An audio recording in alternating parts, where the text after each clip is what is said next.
What's going on, Salt Strong Nation? Today I'm going to be showing you guys how to find and catch tailing redfish on the flats. Now this is a topic that's received a ton of attention recently, so I took 3 different trips out to the same flat to study the behaviors of multiple schools of redfish and learn what the best tides, timing, lures, and much more would be if you want to have success when you go out looking for tailers. So I've got footage of all of it today that I'm going to be sharing with you guys and giving you some really awesome tips so that you can achieve the same results when you go looking for tailing redfish in your area. So let's go ahead and dive in.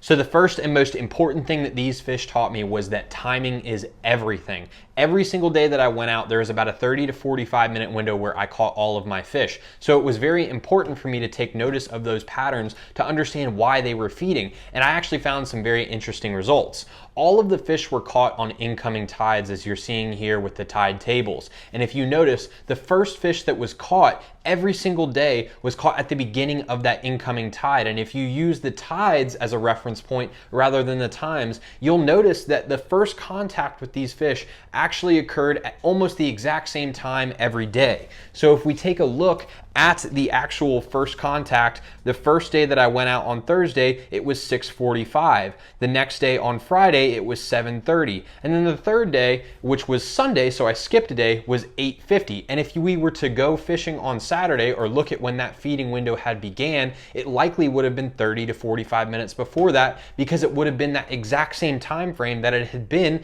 in the prior days. So these fish feed at the exact same time in the tide cycle every day at the beginning of that incoming tide. Now, most of you might ask why. Why are they feeding at that time? And there's a couple reasons. First off, in the summertime, incoming currents are going to bring colder water, which is going to have higher DO2 levels.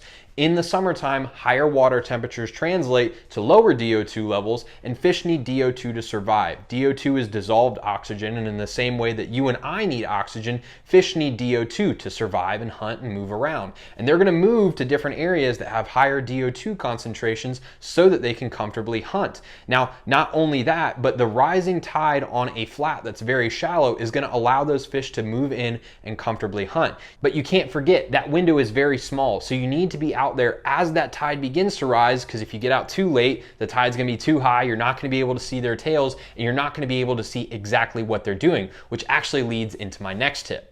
So that next big thing you need to be doing is studying what the fish are doing. When most people see redfish tailing, and I have fallen into this trap as well, they really think that they're only rooting around the bottom and they're looking for crustaceans. But if you're out there in that water and it's still shallow, those fish are moving around looking for whatever they can feed on. Now, if you see them slowly flagging their tails like you're seeing in this video right now, chances are they're looking for crustaceans. But if you're seeing them sharking through the water, moving quickly, and they're not staying in one spot, chances are they're just moving around the flat looking for the first bait fish that they can find.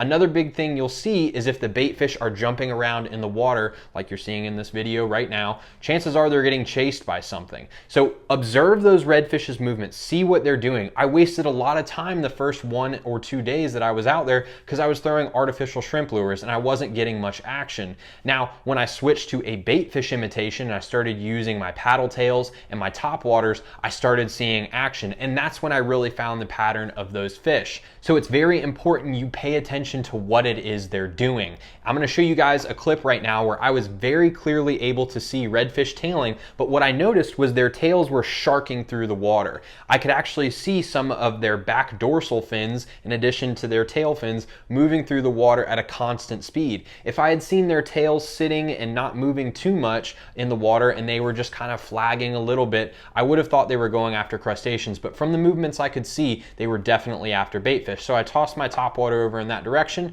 and you guys will see what happened right after that. Oh yeah, there's some big tailers up ahead right at that convergence right there. You can see them tailing right now. Oh my gosh, those are some massive tails.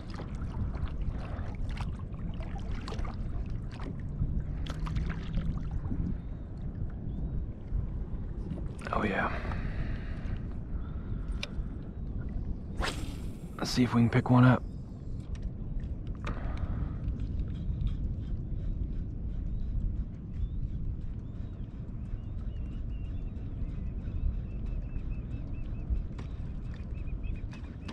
Oh, he sent it.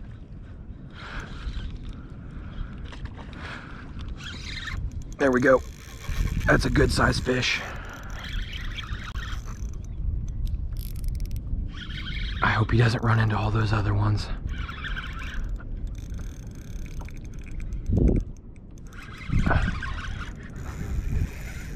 Oh gosh, he's gonna take me right into the tailing school. Oh gosh, this is gonna be a long fight. I can feel it.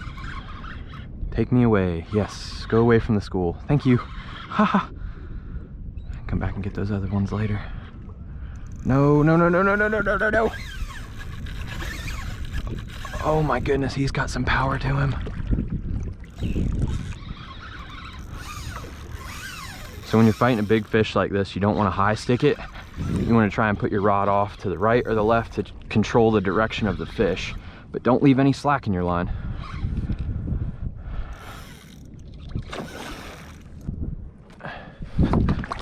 Definitely need my landing net for this one. Oh yes, nailed him. Whew.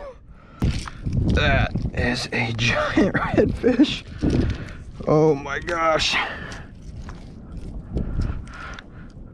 Oh yeah, that is awesome. So the next tip I have for you is actually going to help you see more fish pretty much immediately, and you need to be giving your eyes the advantage with a good pair of sunglasses. A lot of people overlook sunglasses and pick up dollar store brands or things of that nature that you really can't see very well with.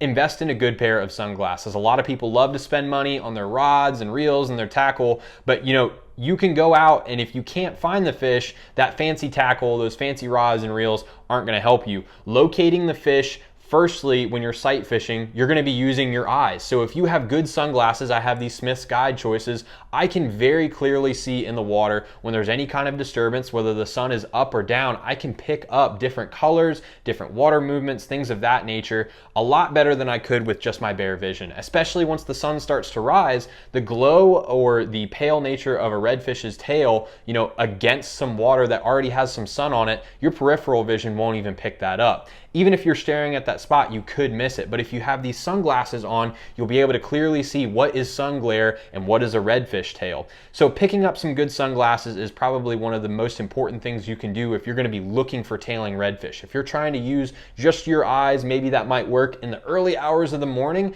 But if you were like me on Sunday, where the bite really didn't start until later on in the day once the sun was much higher in the sky, I would not have been able to see the tails of those redfish if I hadn't had these sunglasses on. So you really need to invest in a good pair of sunglasses, maybe cut back on one of those $250 reels and spend money on a $100 pair of sunglasses. That price range generally will get you a very good quality, and you'll be able to pick up things that you generally would not be able to see with your regular vision. So that's a very important tip that I see a lot of people overlook.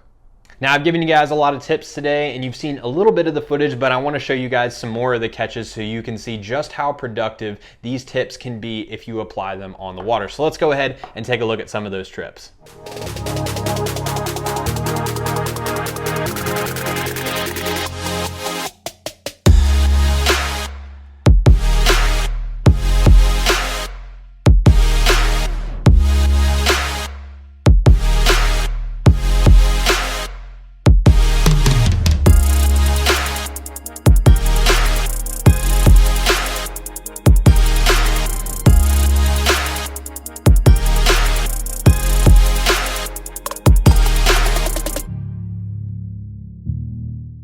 So as you guys saw, if you can get out there on the right time window, use those sunglasses and see exactly what those fish are doing, how they're hunting, and then you can adjust your tackle accordingly. You can really have some amazing results out on the flats. But there's one big topic I did not cover for you guys today. I obviously cannot share everything, and that is how to pick the right spots, how to know exactly where to find these tailing redfish. And I will be showing that tip, and I'll actually be giving a full insider report on all 3 of these trips, where I'll show exactly where I was fishing on a satellite map, break down exactly why I picked those spots, go into a little bit more tactics on the water, and give you guys everything there is to know about targeting these tailing redfish. You guys got a little bit of a taste of that today, and we've barely scratched the surface. But if you want to learn more about how to be a more productive saltwater fisherman, target those tailing reds, know exactly when they're going to feed, I highly recommend you check us out in the Salt Strong Insider Club, where those reports will be posted. So guys, thanks again for watching, and I'll see you on the next video.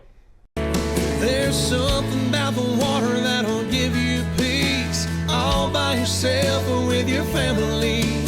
Live salt strong and wear the line today.